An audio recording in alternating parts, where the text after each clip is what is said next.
to another Tech Tip Tuesday video. Today we're going to look at how we can give students access to a Google Slide presentation. Now most of us know how to share items within Google Drive, so I'm not really going to go over that. We're going to be looking more today at publishing a Google Slide presentation to the web.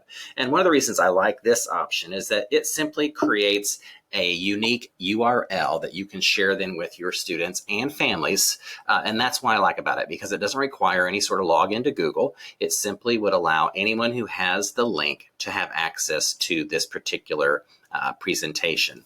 And so what you can do basically is you have the presentation open. You're going to come up to the File menu.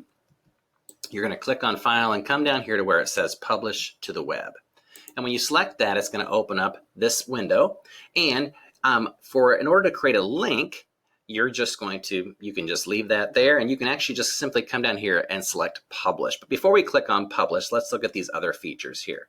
So the first thing that's right here is this Auto Advance. And by default, what it will do is will automatically advance the presentation every 3 seconds. Now, this automatic advancement is only going to work if this box is checked. If this box is not checked, then the student will actually have to toggle through or advance the slides on his or her own. This is personally my preference. I prefer that the person have the option of going through the slide presentation at the speed that they want. Now, it doesn't matter, even if you set this to where it automatically advances, the viewer can pause that. So you can change it from every 3 seconds to every 15 seconds or every minute, whatever you want to choose here, or you can just leave it as default. You also have the option of having it restart when it gets to the end if you were using that automatic advance. So this is kind of something nice that you could utilize if you wanted a presentation to be showing up on your board and it just simply looping. You could use this feature, and this could be something like you wanted to have something projected on your screen that was giving the students instructions as they entered the classroom.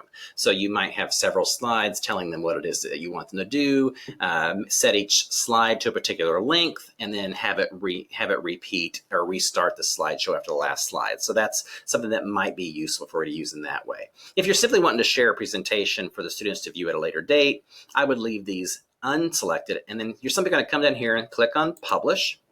It's going to ask you if you're sure, and you're simply going to click OK. And then what's going to happen, it's going to generate a unique URL, and I'm simply going to copy that URL right here. This is what you would have to share with your students or your parents.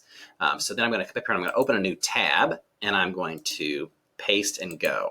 And what you'll see is this automatically puts the presentation into presentation mode. Let me get the menu out of the way. And so you see here the students have the navigation bar right here, so they can advance from slide to slide if they'd like. They can also use the drop-down menu here and go to a particular slide if they'd like to. And if for some reason, when you get finished, you don't want the students to have access to this anymore, I'm going to close this. You can unpublish this. So let's say you only want it published for a short time. You can always come down here. Let me close this. So I have this published, but I no longer want it to be published. I can repeat the process by going to File, coming down to the Publish to the Web, and then I have the option of coming down here to my More Options here, and I can stop publishing. So I'll click on that. It asks if I'm sure. I'll say OK.